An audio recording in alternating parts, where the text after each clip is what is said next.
Hello friends, जैसा कि आपको पता ही है कि हमारे जो GDS to MTS, GDS to postman और जीडीएस टू पीए एसए के जो एग्जाम्स होते हैं उनकी जो कैलेंडर है, हमारे पास जो एग्जाम डेट्स हैं वो आ गई हैं। आपने जरूर वो देख ली होंगी।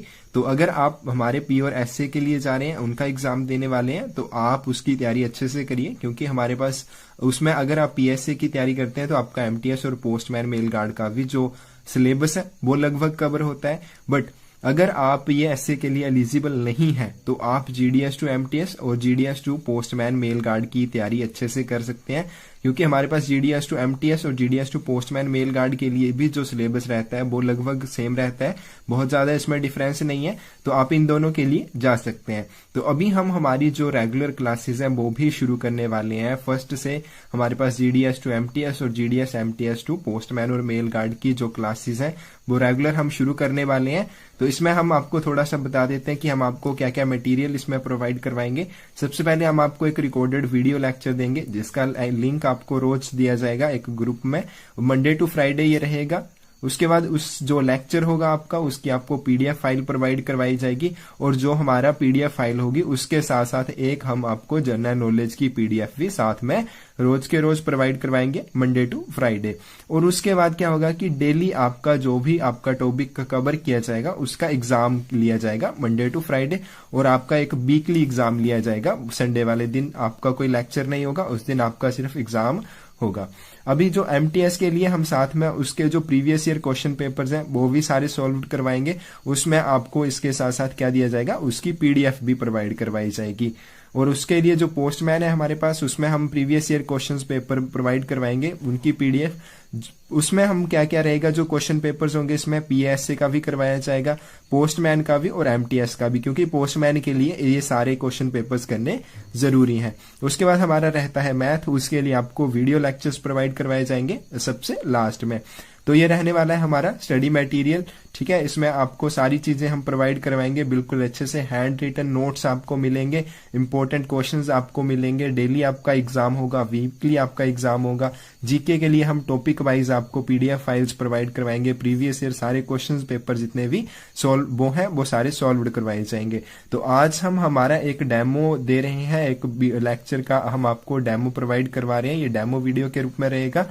तो अगर आपको हमारी रेगुलर क्लासेस ज्वाइन करनी है तो आप हमें स्क्रीन पे दिए नंबर पे मैसेज कर सकते हैं, हम हमारी रेगुलर क्लासेस ज्वाइन कर सकते हैं। क्योंकि आपको भी पता है कि जीडीएस टू, अगर आप जीडीएस हैं तो आपके लिए प्रमोशन कितनी ज्यादा मायने रखती है।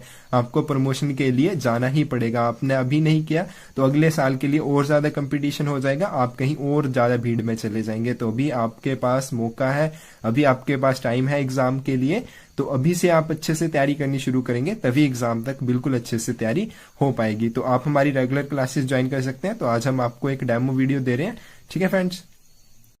तो आज हम जो डेमो वीडियो देने वाले हैं वो है हमारा ऑर्गेनाइजेशन ऑफ डिपार्टमेंट के बारे में। जो विभाग है उसका संगठन, ये हमारा फर्स्ट ही टॉपिक है हमारे तीनों एग्जाम्स के लिए, ये हमारे पास है क्योंकि ये सब में कॉमन है। तो शुरू करते हैं हम हमारा जो डेमो वीडियो रहेगा। ऑर्गेनाइजेशन ऑफ डिपार्टमेंट, विभाग का संगठन। हमारा जो विभाग है इसकी शुरुआत हुई थी 1 अक्टूबर 1854 को, और शुरुआत करने वाला लॉर्ड डलहौजी था। Department of post comes under, जो हमारा डिपार्टमेंट है ये किसके अंडर आता है, मिनिस्ट्री ऑफ कम्युनिकेशन, ये संचार मंत्रालय के अधीन आता है। और इसका जो इंचार्ज होता है वो कौन होता है, communication minister. Administrative control of department of post, तो विभाग का प्रशासनिक नियंत्रण। तो विभाग का जो प्रशासनिक नियंत्रण है वो हमारा डायरेक्टर जनरल महानिदेशक डाक जो न्यू दिल्ली है उसके पास है। और जो हमारा डायरेक्टर जनरल है also works as chairperson of postal service board and secretary of department, तो वो हमारा डाक बोर्ड के अध्यक्ष और डाक विभाग के सचिव के रूप में भी काम करता है। अब जो हमारा डिपार्टमेंट ऑफ पोस्ट है इसका हेडक्वार्टर कहाँ पे है, जो हमारा इंडिया पोस्ट है इसका जो हेडक्वार्टर है वो है डाक भवन न्यू दिल्ली में। Circles in department of post, अब जो हमारा देश है वो सर्कल्स में बंटा हुआ है। अब जो हमारे सर्कल्स हैं टोटल 23 सर्कल्स आते हैं डिपार्टमेंट ऑफ पोस्ट में, और एक बेस सर्कल है। अब जो क्वेश्चन पूछा जाता है वो ये मोस्टली पूछा जाता है कि हमारे पास टोटल कितने सर्कल्स हैं, तो 23 सर्कल्स हैं। आप 24 नहीं करेंगे क्योंकि ये जो बेस सर्कल है ये अलग है, ये आर्मी पोस्टल सर्विस के लिए, और जो 23 सर्कल्स हैं वो पूरा हमारा जो देश है इन सर्कल्स में बंटा हुआ है। और जो हमारा वन बेस सर्कल है ये हमारा आर्मी पोस्टल सर्विस है, APS जिसे बोलते हैं।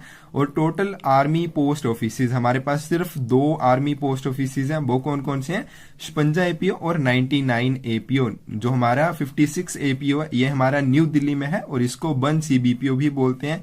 और जो हमारा 99 APO है ये हमारा कोलकाता में, इसको 2 CBPO बोलते हैं। और CBPO की फुल फॉर्म होती है सेंट्रल बेस्ड पोस्ट ऑफिस। तो apex management body of the department of post, डाक विभाग का शीर्ष प्रबंध निकाय। इंपॉर्टेंट क्वेश्चन है, ये भी बार बार एग्जाम में पूछा जाता है। तो हमारा जो डाक विभाग है उसका जो शीर्ष प्रबंध निकाय है वो है पोस्टल सर्विस बोर्ड, डाक सेवा बोर्ड। उसके बाद है पोस्टल सर्विस बोर्ड। अब जो हमारा पोस्टल सर्विस बोर्ड है उसमें कौन कौन होता है? सेक्रेटरी होता है एज चेयरपर्सन, डायरेक्टर जनरल होता है, एडिशनल डायरेक्टर जनरल होता है और 6 मेंबर्स होते हैं। तो ये होते हैं हमारे पोस्टल सर्विस बोर्ड में। अब जो 6 मेंबर्स होते हैं पोस्टल सर्विस बोर्ड में वो कौन कौन से होते हैं? पर्सनल प्लानिंग PLI जो हमारी पोस्टल लाइफ इंश्योरेंस होती है, operations, technology, banking and DBT। तो ये 6 मेंबर्स होते हैं हमारे पास पोस्टल सर्विस बोर्ड में। इनके जो नेम्स हैं वो आपको एग्जाम से जस्ट एक आधा वीक हम पहले बताएंगे, क्योंकि अगर कुछ भी चेंज होती है तो आपका अभी का याद किया हुआ और बाद का याद किया हुआ दोनों में कंफ्यूजन हो जाती है। तो इसलिए वो आपको एग्जाम से जस्ट पहले बताए जाएंगे। Permanent invitee to the board, जो हमारा बोर्ड है पोस्टल सर्विस बोर्ड है उसमें परमानेंट इनवाइटी कौन होते हैं? तो इसमें हमारे पास 2 परमानेंट इनवाइटी होते हैं, एक एडिशनल सेक्रेटरी और दूसरा फाइनेंशियल एडवाइजर जो वित्तीय सलाहकार होता है। Structure of department of post, अब जो हमारा डिपार्टमेंट है उसका स्ट्रक्चर कैसा है, उसका ढांचा कैसा है, सबसे ऊपर कौन आता है, उसके बाद कौन आता है, उसके बाद और सबसे नीचे कौन आता है। तो सबसे पहले हमारे पास सर्कल्स आते हैं, उसके बाद हमारे रीजन आते हैं, उसके बाद डिवीजन आते हैं, उसके बाद सब डिवीजन आते हैं। सबसे पहले हमारे पास जो सर्कल आते हैं उसका जो हेड होता है वो होता है CPMG, chief post master general. उसके नीचे आते हैं रीजन जिनका हेड होता है पोस्ट मास्टर जनरल जिसे बोलते हैं PMG। उसके नीचे आते हैं डिवीजन जिसमें हमारे पास सुपरिटेंडेंट या सीनियर सुपरिटेंडेंट ऑफ पोस्ट ये वाला हेड होता है। और उसके बाद सब डिवीजन आते हैं जिसमें हमारा इंस्पेक्टर पोस्ट या असिस्टेंट सुपरिटेंडेंट ऑफ पोस्ट ये वाला हेड होता है। डिविजन्स इन सर्कल, सर्कल में कौन कौन से डिवीजन आते हैं? अभी हमने पीछे पढ़ा कि सबसे नीचे आते हैं हमारे पास सब डिवीजन और उसके पहले आते हैं डिवीजन। तो जो डिवीजन होते हैं ये हमारे पास 2 प्रकार के होते हैं, एक हमारे पास पोस्टल डिवीजन होते हैं और दूसरे होते हैं RMS डिवीजन। जो हमारे पोस्टल डिवीजन होते हैं उनका जो हेड होता है वो होता है सुपरिटेंडेंट या सीनियर सुपरिटेंडेंट। और रेलवे मेल सर्विस वाला जो हेड होता है वो होता है superintendent of railway mail service या senior superintendent of railway mail service. तो इनकी फुल फॉर्म भी आपको याद रखनी है, इसके लिए अलग से वीडियो और PDF हम आपको प्रोवाइड करवाएंगे। उसके बाद है पोस्टल स्टोर डिपो, जो हमारा पोस्टल स्टोर डिपो है इसका हेड कौन होता है? इसका हेड होता है सुपरिटेंडेंट और ये हमारे पास प्रत्येक रीजन में स्थित होता है। और यहाँ पे हमें क्या मिलता है? फॉरम्स एंड स्टेशनरी यहाँ पे हमें मिलती है। उसके बाद सर्कल स्टैंप डिपो आते हैं, सर्कल स्टैंप डिपो का हेड होता है भी सुपरिटेंडेंट होता है और ये हमारे पास प्रत्येक सर्कल में स्थित होते हैं। सर्कल स्टैंप डिपो प्रत्येक सर्कल में स्थित होता है। अब हमारे पास आता है इंपॉर्टेंट पार्ट जो सर्कल्स वाला है। हमने जैसे पीछे पढ़ा हमारे पास टोटल 23 सर्कल्स हैं। तो इसमें सबसे पहले जो हम देख लेंगे कि कुछ एक सर्कल्स ऐसे हैं जिसमें एक से ज्यादा स्टेट्स आते हैं। जैसे हम पहला देखते हैं states in north east circle. तो जो हमारा नॉर्थ ईस्ट सर्कल है इसमें हमारे पास टोटल 6 स्टेट्स आते हैं। क्वेश्चन ये भी पूछ लिया जाता है एग्जाम में कि हमारे पास नॉर्थ ईस्ट सर्कल में कितने स्टेट्स आते हैं। तो 6 स्टेट्स आते हैं और वो स्टेट्स कौन कौन से हैं? मणिपुर, मेघालय, मिजोरम, अरुणाचल प्रदेश, त्रिपुरा और नागालैंड। तो ये 6 स्टेट्स भी आपको याद रखने हैं। आपको ऑप्शंस में ऐसे इसमें से 3 सही दे दिए जाएंगे और एक कोई और स्टेट दे दिया जाएगा। तो आपसे ऐसे करके क्वेश्चन ये बार बार पूछा जाता है।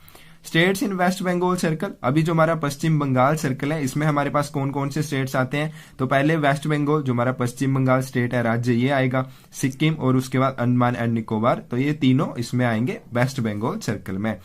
स्टेट्स इन महाराष्ट्र सर्कल, और महाराष्ट्र सर्कल में कौन कौन से स्टेट्स आएंगे? एक तो महाराष्ट्र आएगा और दूसरा आएगा गोवा।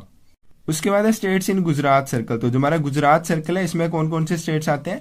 तो इसमें हमारे पास एक इसको याद रखने का तरीका है DDG, ठीक है। G से गुजरात हो जाएगा, D से दादरा और नगर हवेली और दूसरे D से दमन और दीव, और तीसरा हमारे पास गुजरात खुद आएगा, ठीक है। गुजरात सर्कल के अंडर कौन कौन आ गया फिर? गुजरात, दादरा और नगर हवेली, दमन और दीव। तो ये आगे हमारे गुजरात सर्कल के अंडर। उसके बाद आता है हमारा केरला सर्कल। केरला सर्कल में एक तो केरला आएगा खुद जो स्टेट है और दूसरा आएगा लक्षद्वीप, ठीक है। ये दोनों आएंगे केरला के under. States in Punjab circle, तो पंजाब सर्कल में हमारे पास एक पंजाब है और दूसरा चंडीगढ़ है। स्टेट्स इन तमिलनाडु सर्कल में हमारे पास एक तो तमिलनाडु स्टेट आएगा और दूसरा आएगा पौंडीचेरी। उसके बाद हम देख लेते हैं जो बाकी सर्कल्स हमारे पास बच गए, ठीक है। कुछ एक सर्कल्स की तो हमारे पास जो हेडक्वार्टर है वो उनकी कैपिटल ही है और कुछ एक की थोड़ी अलग है, तो वो आपको अच्छे से देखनी है। तो जैसे हमारे पास आंध्र प्रदेश सर्कल है तो इसकी जो हेडक्वार्टर है वो है हमारे पास विजयवाड़ा। असम का जो हेडक्वार्टर है वो है गुवाहाटी। बिहार का पटना, ये तो इसकी कैपिटल है। छत्तीसगढ़, ये भी इसकी कैपिटल है। दिल्ली की न्यू दिल्ली। गुजरात की अहमदाबाद। हरियाणा की अंबाला कैंट। ये आपको अच्छे से याद रखना है। पिछली बार जो कोई एग्जाम हुआ था उसमें हरियाणा का पूछा गया था और इसमें जो ऑप्शंस दिए गए थे वो दिए गए थे अंबाला कैंट, ठीक है। 2 ऑप्शंस दिए गए थे और जो बाकी 2 थे वो अलग थे, तो इसमें आपको कंफ्यूज नहीं होना है। इसमें बिल्कुल आपको याद रखना है अंबाला कैंट है। हिमाचल की शिमला है। जम्मू एंड कश्मीर की श्रीनगर है। झारखंड की रांची है। कर्नाटक की बेंगलोर है। केरला की तिरुवनंतपुरम है। मध्य प्रदेश की भोपाल है। महाराष्ट्र की मुंबई है। और नॉर्थ ईस्टर्न जो सर्कल है उसकी कहाँ पे, शिलोंग। उड़ीसा की भुवनेश्वर है। पंजाब की चंडीगढ़ है। राजस्थान की जयपुर। तमिलनाडु की चेन्नई। तेलंगाना की है हमारे पास हैदराबाद सिटी। उत्तर प्रदेश की लखनऊ। उत्तराखंड की देहरादून और वेस्ट बंगाल की कोलकाता। तो ये हमारे 23 सर्कल्स हैं और इनकी ये हमारे पास जो हेडक्वार्टर है ये वाले हैं, ठीक है। ये जो अलग पेन से लिखे हो ये आपको अच्छे से ध्यान में रखने हैं क्योंकि ये बार बार एग्जाम में पूछे जाते हैं। बाकियों की तो उनकी कैपिटल ही है बट इनके थोड़े अलग हैं। उसके बाद है total GPO, journal post offices कितने हैं हमारे पास, 24 है। और हमारे पास 2 जर्नल पोस्ट ऑफिसेज दिल्ली में है, दिल्ली जीपीओ और new Delhi GPO. Total postal training centres, तो ट्रेनिंग सेंटर्स कितने हैं हमारे जो पोस्टल डिपार्टमेंट के हैं, 6 हैं। पोस्टल डिविजन्स कितने हैं हमारे पास, 446 है। Average area of each post office, तो प्रत्येक पोस्ट ऑफिस का जो एवरेज एरिया बनता है वो कितना है, 21.14 square kilometre. Total head offices इन इंडिया, तो इंडिया में टोटल जो हेड ऑफिसेज है प्रधान डाकघर है वो 811 है। नाइट पोस्ट ऑफिसेज 128 है। एएमपीसी, टोटल एएमपीसी हमारे पास 2 हैं और एएमपीसी की फुल फॉर्म होती है ऑटोमेटिक मेल प्रोसेसिंग सेंटर और ये कहाँ पे है, मुंबई और चेन्नई में। Total postal store depot PSD 46 है। Total circle stamp depot CSD 17 है। टोटल सॉर्टिंग सेंटर्स कितने हमारे पास, 90, जो छंटाई केंद्र है 90 है, 90 है। Total intra circle hubs 152। अब हमारा जो एपीएस है आर्मी पोस्टल सर्विस है, इसका जो हेड होता है वो कौन होता है, एडिशनल डायरेक्टर जनरल। और इसका जो रैंक होता है वो कौन होता है, मेजर जनरल। जो मेजर जनरल का रैंक होता है वही इसका रैंक होता है एडिशनल डायरेक्टर जनरल का। और जो एम्प्लॉय होते हैं आर्मी पोस्टल सर्विस में, जो कर्मचारी होते हैं 75% फ्रॉम डिपार्टमेंट ऑफ पोस्ट, तो जो 75% है वो डिपार्टमेंट ऑफ पोस्ट से लिए जाते हैं और बाकी जो 25% रहते हैं वो आर्मी द्वारा खुद रिक्रूट किए जाते हैं, खुद भर्ती करते हैं। Total postal region in India, तो पोस्टल रीजन कितने हैं, 54। और टोटल पोस्ट ऑफिस कितने हैं इंडिया में, 1,55,531। अब इसमें कुछ इंपॉर्टेंट क्वेश्चंस देख लेते हैं। जैसे हमारे पास apex management body of the department, तो शीर्ष प्रबंध निकाय कौन है, तो पोस्टल सर्विस बोर्ड है। आर्मी पोस्टल सर्विस में हमने जैसे अभी पढ़ा कि 75% इंप्लॉयज होते हैं डिपार्टमेंट ऑफ पोस्ट से लिए जाते हैं और 25% आर्मी द्वारा भर्ती किए जाते हैं। Postal service board comprises 1 chairman and 6 members, तो पोस्टल सर्विस बोर्ड में 1 चेयरमैन और 6 मेंबर्स होते हैं। Who are permanent invitee to postal service board, तो पोस्टल सर्विस बोर्ड के परमानेंट इनवाइटी कौन कौन होते हैं, एडिशनल सेक्रेटरी और financial adviser to department of post. Head of postal region, तो पोस्टल रीजन का हेड जो होता है वो पोस्ट मास्टर जनरल होता है। Base circle is headed by, base circle को किसके द्वारा हेड किया जाता है, additional director general, director general और आर्मी पोस्टल सर्विस द्वारा मिलकर इसको हेडेड किया जाता है। उसके बाद है RAKNPA, इसकी फुल फॉर्म होती है Rafi Ahmed Kidwai national postal academy is located at, तो ये कहाँ पे, ये हमारी गाजियाबाद में है। उसके बाद है CEPT centre for excellence in postal technology, और हमारे पास जो CEPT है ये कहाँ पे, मैसूर में। The officer cadre of the Army Postal Service comprises officers on deputation, तो हमारे जो पोस्टल सर्विस बोर्ड होता है उसमें जो अधिकारी संवर्ग होता है उसमें जो अधिकारी होते हैं वो कहाँ से डेपुटेशन पर लाए जाते हैं, तो वो डेपुटेशन से लाए जाते हैं सिविल पोस्ट से। हेड ऑफ पोस्टल सर्कल, ये क्वेश्चन भी बार बार पूछा जाता है कि वो कहाँ से डेपुटेशन से लाए जाते हैं, तो वो सिविल पोस्ट से लाए जाते हैं। Head of postal circle, postal circle का हेड कौन होता है, CPMG chief post master general. Circle which caters the postal communication need of armed forces, तो हमारी जो सेना है जो उसकी आवश्यकताओं को पूरा करने के लिए हमारे पास कौन सा सर्कल है, तो वो बेस सर्कल है APS army postal service. The Postal Service Board is assisted by the senior staff officer of the Directorate as secretary to the board. तो हमारा जो पोस्टल सर्विस बोर्ड होता है उसको निदेशालय के सीनियर स्टाफ ऑफिसर द्वारा असिस्ट किया जाता है, और वो कौन होता है? सेक्रेटरी टू दी बोर्ड, जो हमारा बोर्ड है उसका सचिव होता है। Additional director general army postal service is in the rank of major general. तो हम बार बार पढ़ चुके हैं कि हमारा जो एडिशनल डायरेक्टर जनरल होता है आर्मी पोस्टल सर्विस में, उसका कौन सा रैंक होता है? मेजर जनरल का। इंपॉर्टेंट क्वेश्चन है। Who provides necessary functional support for the board at the headquarters? तो हमें बताना है कि बोर्ड का जो हेडक्वार्टर होता है वहां पर आवश्यक कार्यात्मक सहायता कौन प्रदान करता है? तो वो कौन प्रदान करता है? डिप्टी डायरेक्टर जनरल, डायरेक्टर और असिस्टेंट डायरेक्टर जनरल। तो फ्रेंड्स, ये था हमारा first topic organisation of department वाला। तो ये हमारा डेमो वीडियो के रूप में रहेगा। आप हमारी जो रेगुलर क्लासेस हैं वो भी अब शुरू होने वाली हैं, तो आप स्क्रीन पे दिए नंबर पे हमें जल्द से जल्द मैसेज करके हमारी रेगुलर क्लासेस ज्वाइन कर सकते हैं, क्योंकि अभी हमारे पास जो एग्जाम की डेट्स हैं वो कैलेंडर भी आ गया है, तो अभी हमारे पास बहुत ज्यादा टाइम नहीं बचा है। तो अभी से हम तैयारी अच्छे से करनी शुरू करेंगे, तभी हमारा एग्जाम अच्छे से निकल जाएगा। तो अभी आपने जल्द से जल्द हमें मैसेज करना है और हमारी रेगुलर क्लासेस को ज्वाइन कर लेना है। ठीक है फ्रेंड्स, थैंक यू।